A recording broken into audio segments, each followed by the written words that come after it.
needs to hit regardless of what happens. The hero's arm burns with the lightning, but he throws it when the giant is just a few meters away from touching him. Thus, he manages to prevent Grog from dodging, hitting his forehead and making the monster fall instantly. When the lightning struck the giant, he exploded, and while being incinerated, Grog shouted his son's name until he disappeared. In the end, everyone in the chat can't believe that Subaru won. Stage 7 is completed, and all the protagonists' stats increase. Thus, he also receives a reward called Heart of Thunder. Subaru is confused, but that item activates on its own and makes a strong light appear. Suddenly, the protagonist opens his eyes in a place he doesn't recognize, and in front of him appears a shadow of a giant. He tries to scream, but his voice doesn't come out at all. Moreover, the protagonist's body doesn't move either. Besides that giant, several other nameless shadows appear around Subaru, staring at him. It seems they are trying to show something to the hero, but his hand starts to shine, and a beam of light sends that place away. Then, back on the mountain, the system announces that the main mission has begun. It informs that the hero can look for clues in the village using the Heart of Thunder. Subaru still doesn't understand if this was real or part of the challenge. Anyway, he apologizes for having ignored the chat for a while, and he quickly moves on to the important part, which is accepting the credits he earned. Thus, he manages to gather a little over 40,000. Then, at that moment, the hero pretends to be tired and turns off the stream. In a bar in the starting city, the protagonist asks if it's normal to end the live like that, but Hatsuka says yes. As she didn't mention it, she informs him that his stream surpassed 3,000 viewers. Subaru is shocked that he was so focused on the exam that he didn't notice. In any case, the girl says that for a beginner's exam, this is incredible, and the hero understands that cutting off at an important moment leaves the audience curious to see more. Subaru surprises the girl by saying he wants to see the rewards with the subscribers in the next live to be authentic. Then Hatsuka starts to think he has got the hang of it, and that's why she warns him that she has a gift for him. But a gift she thinks the protagonist cannot refuse because it is quite special. The girl tells the hero to look for the streamer called Hawkeyes, so he agrees. As soon as he enters the guy's stream, he's just starting. And the title is a speculation about whether the protagonist is the second Subaru or maybe the original. While he was taking the exam, this person also gave a challenge to the hero. After taking a while, Hokwai quickly says he will need to explain a lot. What he says is that the protagonist is Subaru with another name, and that he is sure of it. The hero is curious to know if the manager is thinking the same. Anyway, the girl asks to make a question that might be rude. She knows it is the manager's duty to say this and knows it is wrong, but still doesn't change her mind. Hatsuka asks why the protagonist is a streamer. She questions because she thinks it is not for the money, so he thinks for a bit, leaving the girl with her heart racing. But he says it is indeed for the money and that there is no other reason. Hatsuka feels even more embarrassed. She agrees that money is important and apologizes for the question. Therefore, to try to make him forget about it, she starts talking about the rewards.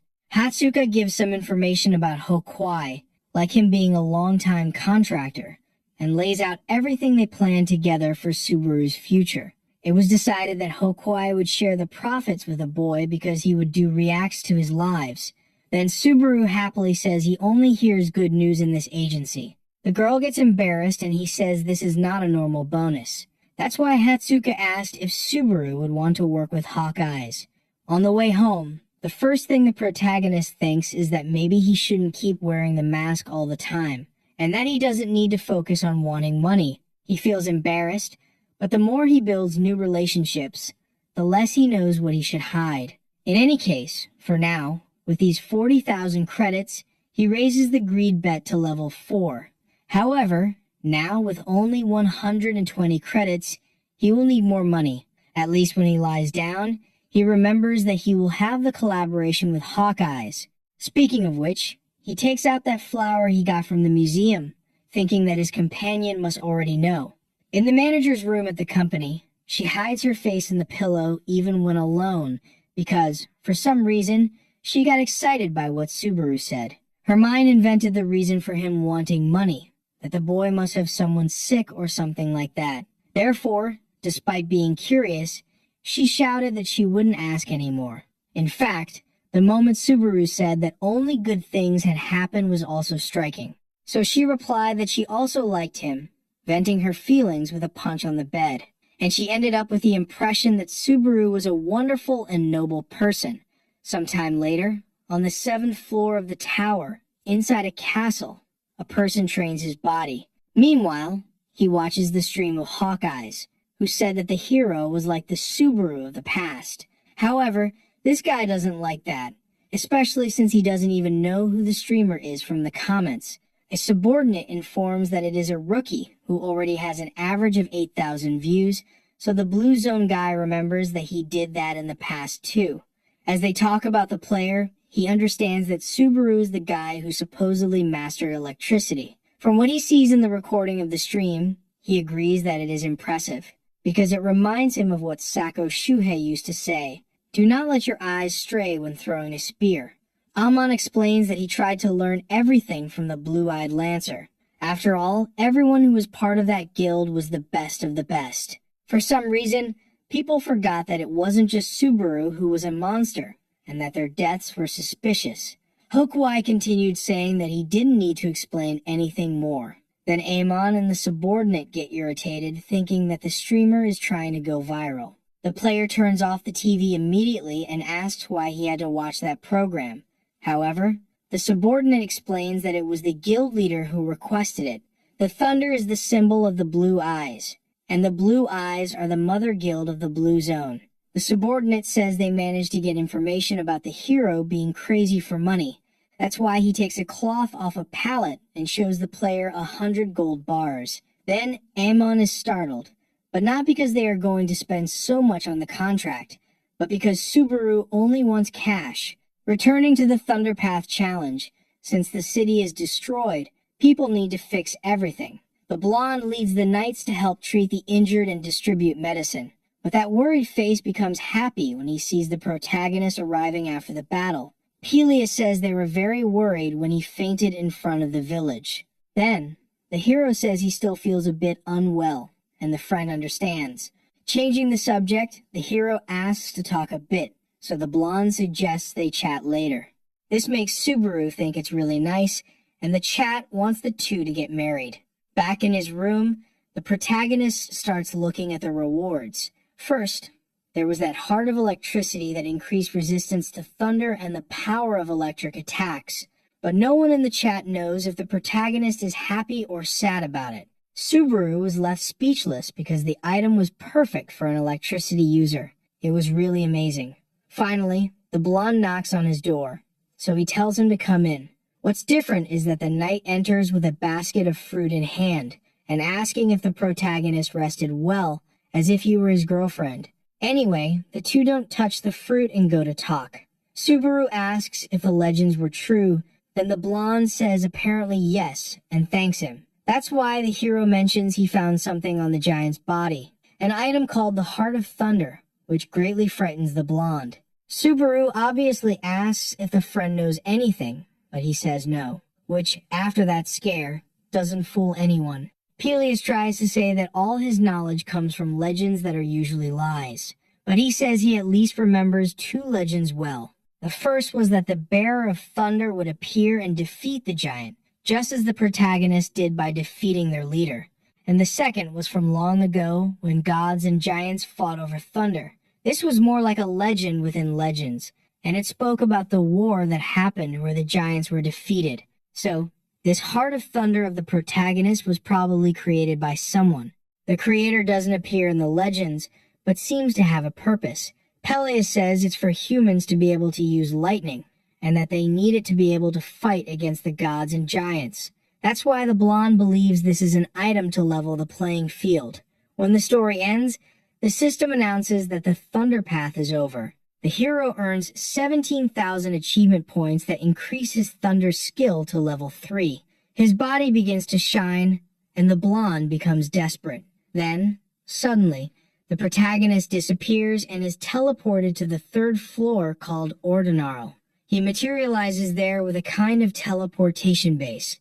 The players see the protagonist there but are fed up because he is wearing the Narukami mask. Love or Hatsuka sends 1,000 credits congratulating the hero, but he doesn't respond because he remembers a memory there. In the past, when he first arrived on the 3rd floor, it was where he met Rina. She was embarrassed because she had lost her friends, so she asked if the hero had seen someone tall like him or maybe even a bigger palm. Then, the hero said he had seen, pointing to a corner and saying they must have gone that way. Rina ran immediately, but 2 steps forward she was already lost again and didn't know where to go. Seeing this, the hero called the girl to go together to find those friends, which made Rina very happy. But it wasn't as if the protagonist had anything else to do.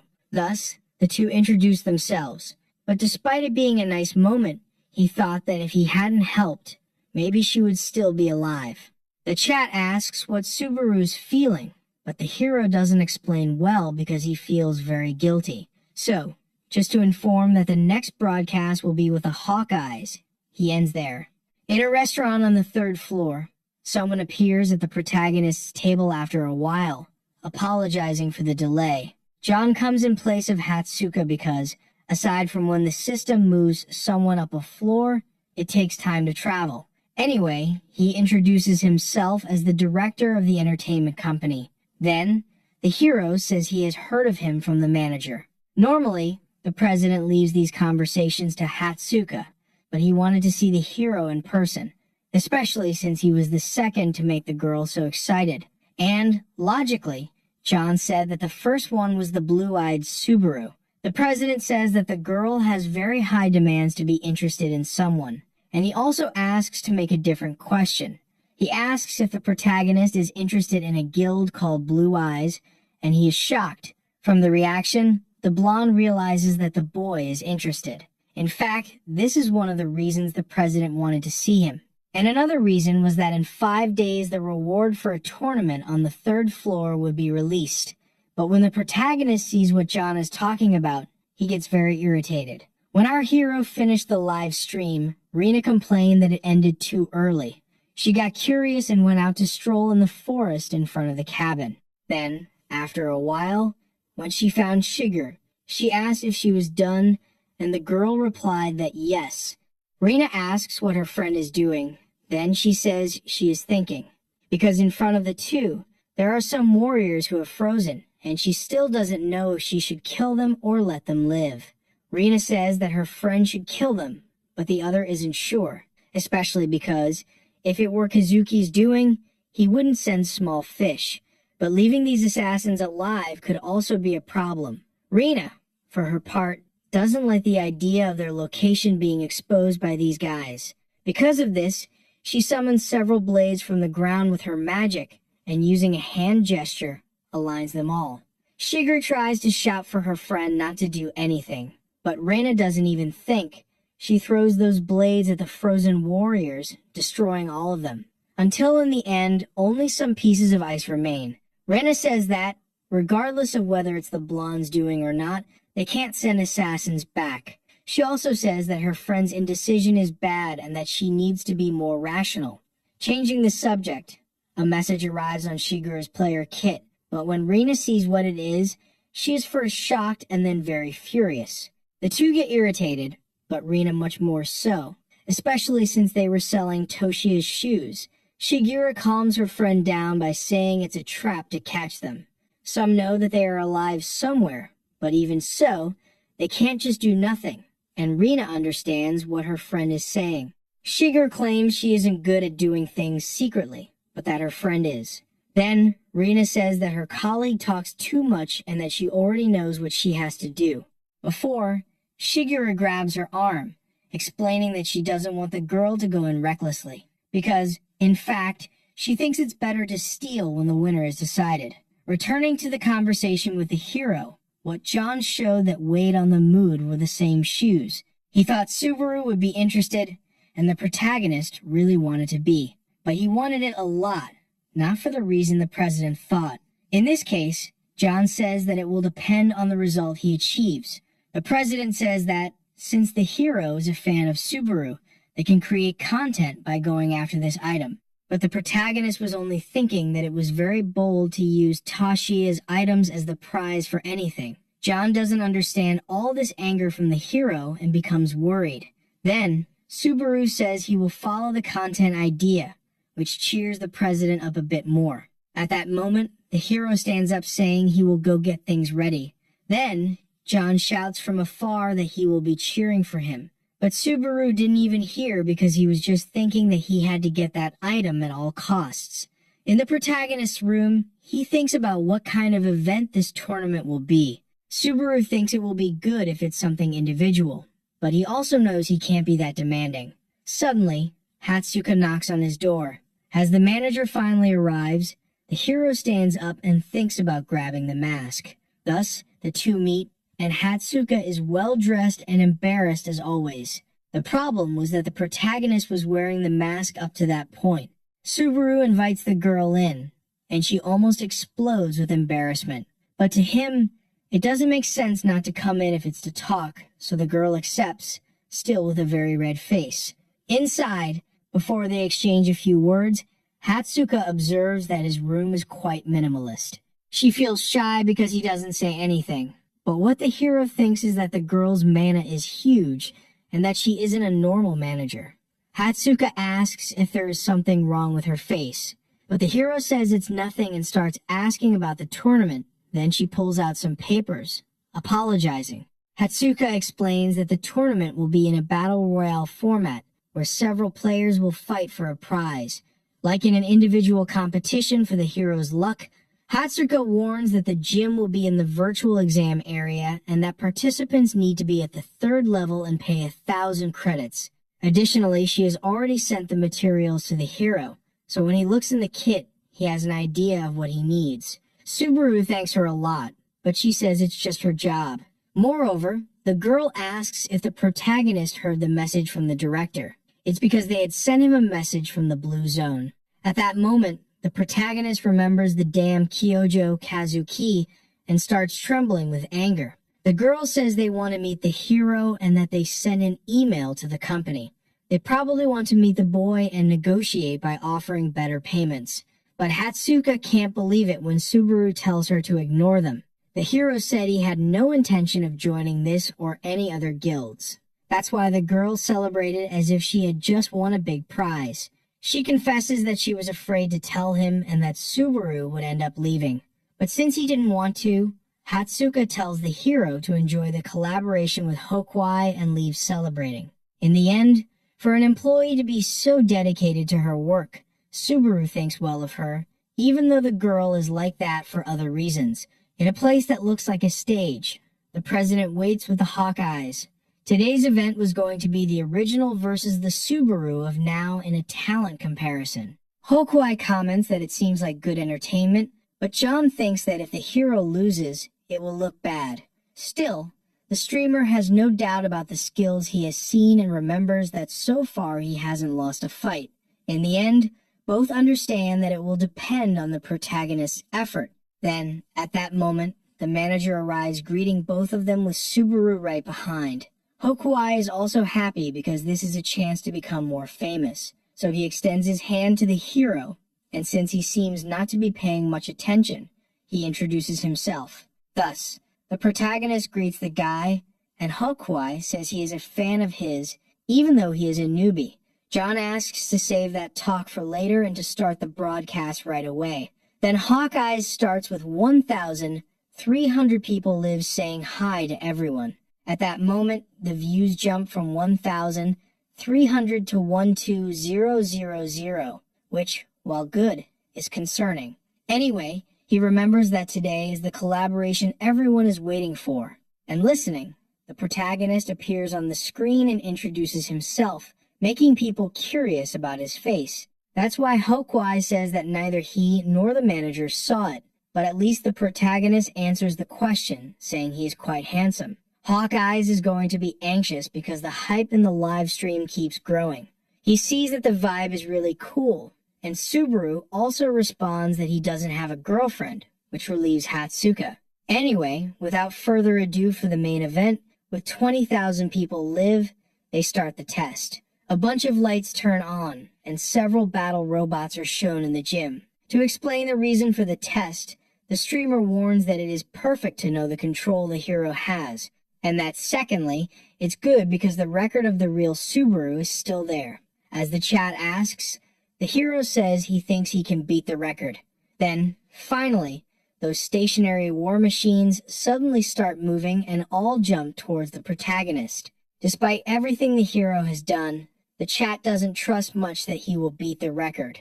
Some are in doubt, but everyone is very excited. One viewer leaves a mission of 10,000 credits if the hero kills 43, but he doesn't accept because if he loses, he has to take off the mask. The problem is that other people put in more credits, so Subaru ends up accepting. And since the live stream is from Hawkeye's, he warns that they don't need to worry because everything won will go to the hero. Thus, he asks the protagonist to pay attention and starts the show. It will be 3 minutes of fighting, and at that moment, several killer machines jump on Subaru.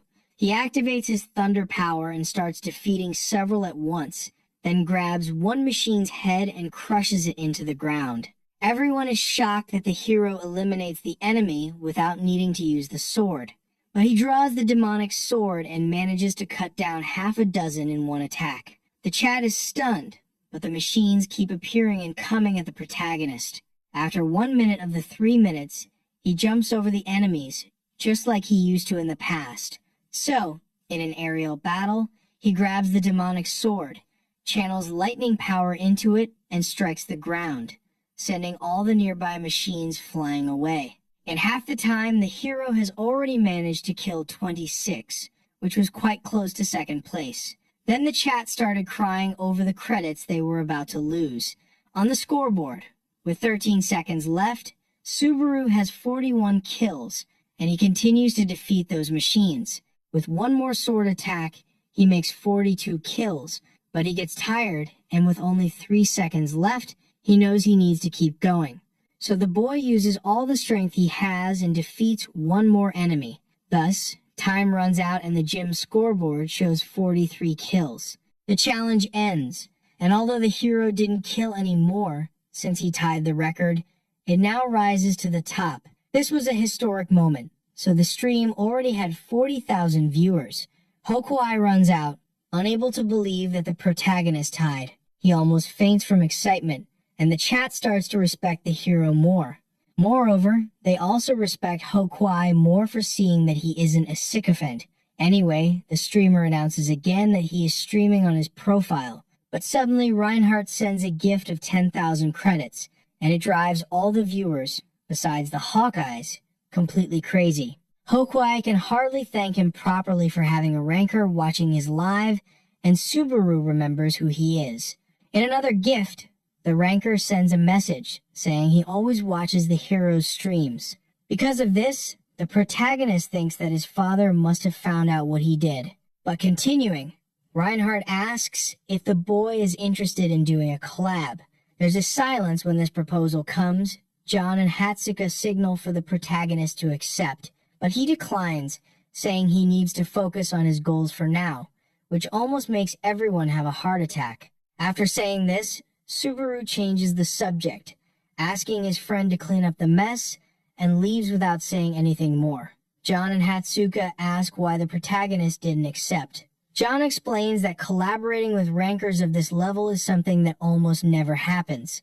However, the protagonist says that if it's really that important, he will become one, and there's an awkward silence once again.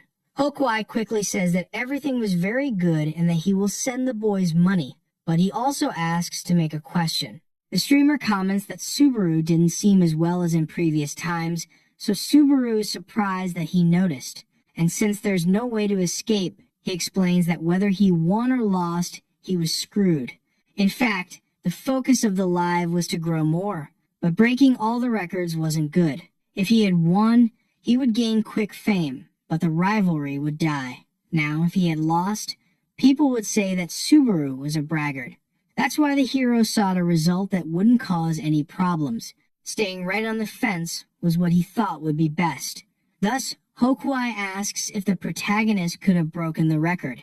But Subaru also decides to leave his friends curious. After all, he could no longer change the result, and now it would only depend on how people would interpret it. At the ranker's house, he gets furious and punches his own table. This is number 121 inches, the ranking called Reinhardt, the leader of the Golden Lion Guild. As soon as the Hawk Eyes finishes the live, a subordinate enters, scared, asking if something is wrong. Then the blonde warns that he is furious with this rookie Subaru. Reinhardt informs that the boy simply refused his offer. He intended to defeat him in front of everyone and put an end to these rumors. Reinhardt doesn't care at all about the credits he lost. It was more about his pride. Anyway, the subordinate grabs the master's player kit and returns it to him. Then the blonde asks about the other thing he requested. It was about Isak, and they were still looking for him, but he had already disappeared a few days ago. Because of this, the ranker grabs the subordinate by the throat and lifts him off the ground with force. Then he asks if the henchman is trying to mess with him too. The subordinate almost loses consciousness, and at the last second, the ranker throws him against a wall. Thus, the boy falls to the ground very hurt, but Reinhardt continues asking if he will complain. Therefore, at that moment, the boy kneels, begging for another chance. The next day, Hatsuka calls the boss and seems quite tired. When he answers, she says good morning, but John immediately starts cursing her out because the girl can't hide her unenthusiastic voice and have an important conversation right now. John talks non-stop, but the girl quickly gets to the subject of the collaboration with Reinhardt. She asks if they really need to do it, but the boss's opinion is very clear. Hatsuka has to try to convince him. Honestly, John says that the protagonist's mindset is good for a player, but the girl hangs up because she has already made up her mind. The girl can't stop thinking that this will be a good opportunity for the hero, so she wants to try to convince him. When the doorbell rings, the protagonist opens it looking like he has a clean face, but in reality, he is still wearing the mask. Subaru asks if the girl wants to see his face, then she says no, but starts talking so much that it seems like she does. That's why the hero asks why everyone is so obsessed with Subaru. Hatsuka replies that it might be because he was born with bad status or just because he is nice, but also because he was their hope. The girl explains that the protagonist may not know, but the first time he climbed the tower, there was nothing. You could only see monsters everywhere, no money or food, and it was a miracle to survive. But when a person climbed, they earned credits, and gradually, humanity changed the place. In the past, it was the great players who created the hope that the tower could be conquered, that it was a world they could enter. And the one who played the biggest role in that was Narukami Subaru, because his achievements were not just about climbing floors, but being the first person to prove it was possible. The hero asks if the girl thinks that way too, but about that, she says she will keep it a secret, just like the boy with the mask. Anyway, Subaru apologizes for them talking there, inviting the girl to come in, but she gets very embarrassed, says she is leaving, and this time, she really does. In the end, she couldn't talk to Subaru about the collab, but she was much more shy because the boy invited her in every time. Sometime later, the hero goes live, and immediately a bunch of people sends paid messages to him about collaborations. People also want to know which faction he will choose on the 3rd floor, basically paying to get some good information. At the beginning of the 3rd floor test, the system lets you choose between the Ottoman Kingdom and Conrad. The faction changes everything on that floor because each kingdom hates the other, so the hero chooses the Conrad Kingdom, which has 3% of the players choosing it. In the resting area, the Conrad mercenaries on the 3rd floor, the protagonist enters and they immediately focus on him. A bully was waiting to find a newbie to mess with, so he goes up to the hero and bumps into his shoulder. The problem is that the one who goes back is the guy, and he almost falls to the ground as if he had hit a wall. The bully shouts, asking where the hero is going and questions what his problem is. But the hero says he is the one with the problem because he bumped into him. At that moment, the boy grabs Subaru by the shirt to hit him a few times. This is Vulture, who is known for intimidating E-rank mercenaries. He says he is a B-rank mercenary, but the protagonist simply activates the lightning at his feet and delivers a killer kick to the bully's chin. Thus, He flies away all crumpled, and when he hits the ground, everyone in the bar stops laughing. Some are scared, and others are interested. But Vulture's friends don't like this at all, and they cowardly join together to hit the hero. The problem is that a few more weaklings don't make a difference, so Subaru kicks the butts of all of them. In the end, the person who was interested came to praise Subaru, and he also introduced himself as Raymond, who is an A-rank examiner. The man asks what the hero has done, but since he is an E-rank mercenary, he says nothing much. The third floor test is to take on various jobs as a mercenary and earn 10,000 AP. The problem is that completing an E-rank mission barely gives 50 of those points, so players spend a year there. Raymond realizes that the protagonist is from another world and says there aren't many of them around. Even so, he says he can't give special treatment to the boy, especially since he is leaving.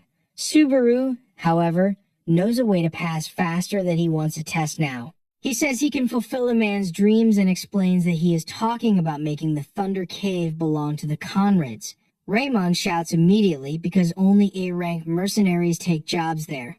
But the hero knows that it is also a battle of pride between the two kingdoms. The Thunder Cave is a special floor on the 3rd level, which no mercenary or knight has managed to clear. Between the two kingdoms lies a giant mountain that both have been trying to conquer for decades. Conquering the Thunder Cave located there means gaining a passage through the mountain and achieving military advantage.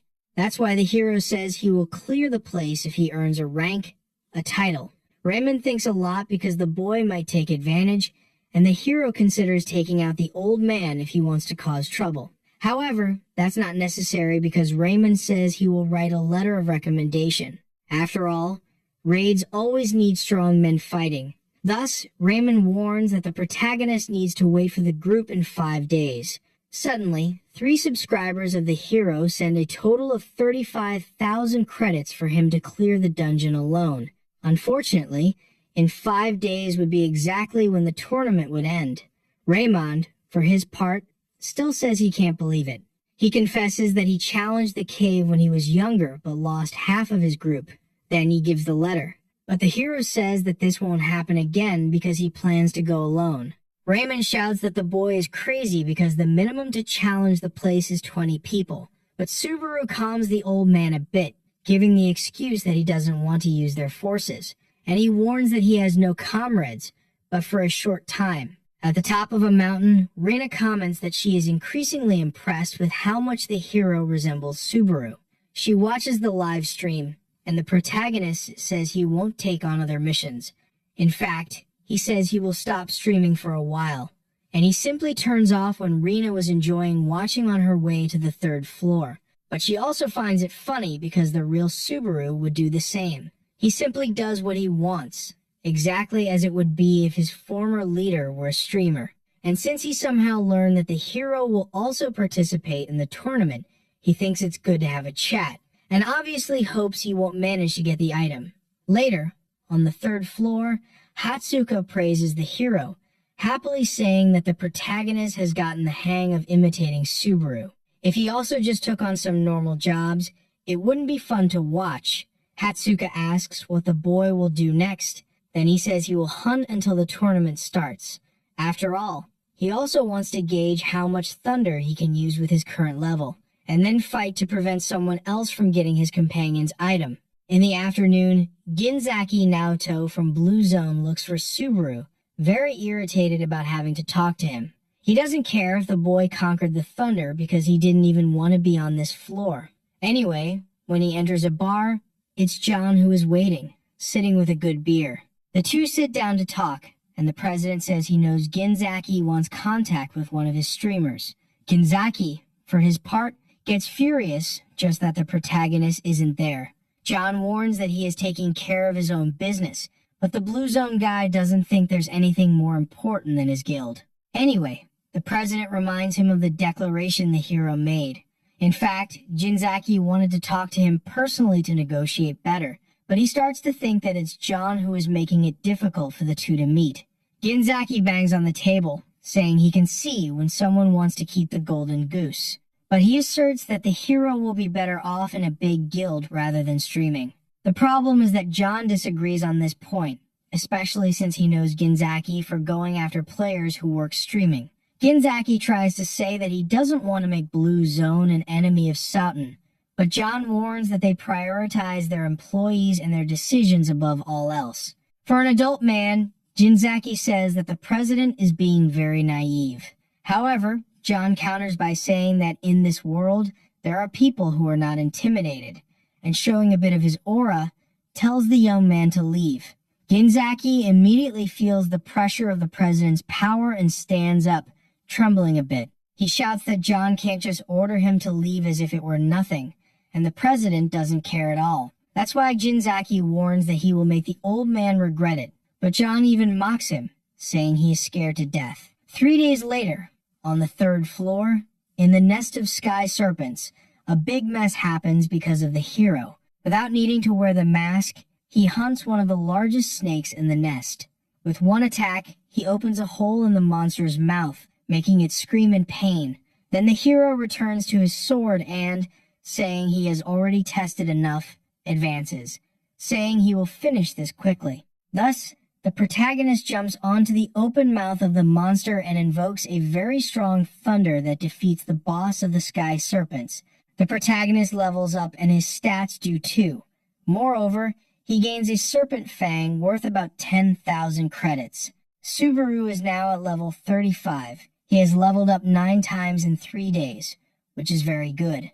For this reason, he now remembers that he had something he left to resolve. The next day, Hatsuka happily greets the protagonist, so he sits down asking if anything good happened. The girl says yes, shining with joy, but the protagonist still doesn't understand what it is. Finally, he remembers it's about the collaboration and apologizes. Hatsuka doesn't blame the hero for refusing because it's also something Subaru would do. But if the goal is to be equal, she hands over a document stating the only difference between the two. In fact, it was a document with money from the live with Hokwai, 49,000 credits. Hatsuka comments that she could have given this at any time, but she wanted to talk to the boy. She says she has a friend named Seijin, a gambling addict who taught her some things. Basically, he works with bets on who will win or lose. The higher the chance, the lower the payout.